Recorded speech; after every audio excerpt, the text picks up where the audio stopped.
Melbourne, a city of 4 million people. And yes, there are beaches and kite surfing and glistening bodies and bikinis and all that overlooking the water.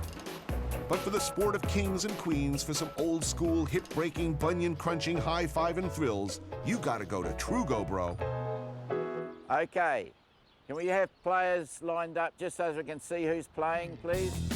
They call it Trugo, the brutal game invented by railway workers at the turn of last century, many of whom still seem to be playing here, and only here.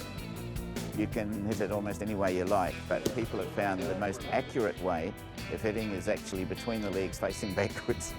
Objective, pound a heavy, densely packed rubber donut across the field and through these posts. Only do it backwards. Trugo is not for the faint of heart nor weak of spirit. And these seasoned Trugo veterans with their chiseled hindquarters and bad attitudes shall not deter me from the greatest contest of wills ever. It's very, very Australian to hit stuff between posts. My opponent, Matt Preston, food writer, bon vivant, wearer of cravats. One look at Matt's mighty loins would surely cause lesser men to blanch with fear. But me, no. We're in Australia, we have to gamble. You know, I was thinking maybe dinner. Whoever loses pays. Whoever loses pays. Right. Yeah. Having settled on a gentlemanly wager, we take our positions on the field of battle. Its soil soaked deep red with the blood of past champions. Step 1, present buttocks to the opposition. Step 2, place donut. That's a scorer. Yes! Oh, very good. Oh. Yep, I'll have the steak. Overconfident? Cocky? Maybe. There's bloody dinner on this challenge. It's a nightmare. Oh. Got a lot of catching up to do, my friend. We can't let a Melburnian get beaten by an American. It'd be fatal. The earth-shaking thwack of wood against rubber reverberates through the land as this battle of the titans gets underway. Past masters look on skeptically as two aspiring thunder gods swing their mighty war mallets. Oh, look at that. That is a ridiculous shot. I like this game. Oh, I'm that close. I can smell it. Oh, those noble haunches straining mightily. Come on, come back. Biscuits. Oh. I know. Yes. It's all over. In every historic conflict, Battle of Hastings, Agincourt, Trafalgar, Antietam, Oh, that's a nice shot. Leet Gulf, the Battle of Kerse Salient, there is a winner and a loser. And as modest and self-deprecating as I am by nature, Oh, 3. here on the Trugo field, the outcome was never in doubt. Coming back. Oh, 4. Well done. You are no help at all.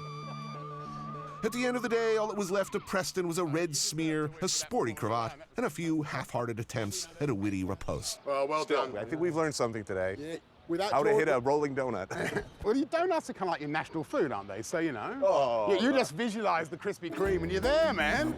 We retired to the clubhouse where I sprung for some conciliatory sausage rolls, sandwiches, and tea, as is the custom. Anyway, it was a titanic struggle. I'm glad that I came out the victor. I'm sure another day you could have. No. Well I won fair and square by a wide margin. Let's face it. You've grasped the whole boring, tedious going on about how good yourself thing is. Did I mention how good I am at this game? Did I mention that in the last 30 seconds? What really annoys me is if this was at the end of the day, I could very, graciously go back to the car, hop in, drive away, not to see this man for at least 4 years. But now I've got 5 hours of trailing around with him going, do you remember that shot in the third end? Do you remember 4 in a row? It's going to be bad. No one boasts like a New Yorker. No one. As dusk settles over the Trugo field and the stench of old man wafts over the gathering dark, two sweaty, out-of-shape combatants stagger painfully to the exit, determined to meet again, this time to eat.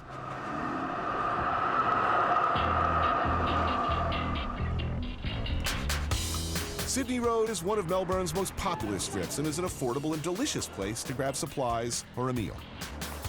In a boom of post-war immigration, many immigrant families established businesses along this stretch of road just north of the city center. And the number and variety of eateries here have continued to diversify. You can now easily find Lebanese, North and East African, Balinese, Pakistani, and Sri Lankan, to name but a few. Originally known as kind of a place for Greek and Italian food, but increasingly over the last 20 years, more and more kind of Lebanese and Arab guys have moved in here. First stop, one of Matt's favorites, A1 Middle Eastern Food Store and Bakery, a comforting, aromatic-smelling source for Lebanese pizzas and flatbreads.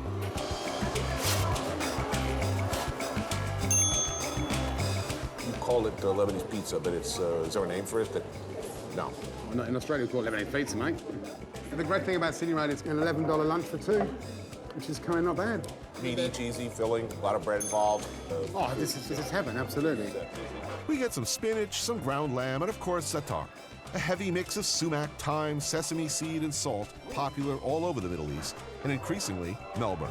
Spicy, herby. This is one of those things you have as your tourist, and this is what you come back for time and time again. This is just really delicious, very tasty. If anything, Melbourne is known as really kind of a multi-ethnic wonderland of all these different flavors from different countries and different populations. That's right, yeah. And to come and eat, you've got this fantastic kind of smorgasbord. For me, for what I like to do, being a greedy man, but also being someone who loves kind of trying other flavors, it's a great place to come. Last stop before collapsing into a gaseous Trugo and food-related coma, my thighs and glutes bruised and protesting, a kebab truck in a car wash. Why not?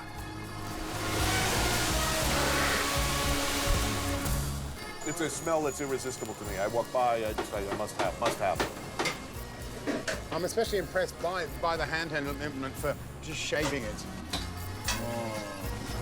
Oh, come on, that looks good. Just gonna sizzle in there on the griddle.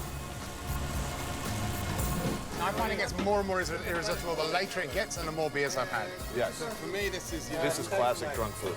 In Australia, as in England, kebabs are most popularly eaten at night, while viciously drunk, and just after giving somebody the nut to the face with one's forehead, singing soccer anthems out of tune, and peeing over one's boots and trouser fronts. There will be no such ugliness here, Matt assures me. Reconstituted lamb. You just gotta love it.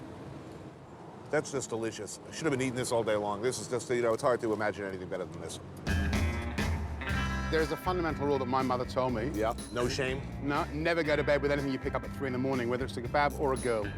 I'm not saying that. I When you wouldn't wake up bring in the this to morning- bed. Oh, my Oh, have you know? You mean that you've never woken up with a kebab on your chest? You've never woken up with that, like that, sitting there like that? I don't believe that. No. Come on, come No, on. I like to keep food out of the bedroom. It's just wrong. I mean, I've had some really good food in this country. That's way up there. How do you begin to rate the great culinary centers of the world? You walk out the door, down the street, and have a kebab, man. And in Melbourne, the cheap stuff you pick up on the go is simply on another level.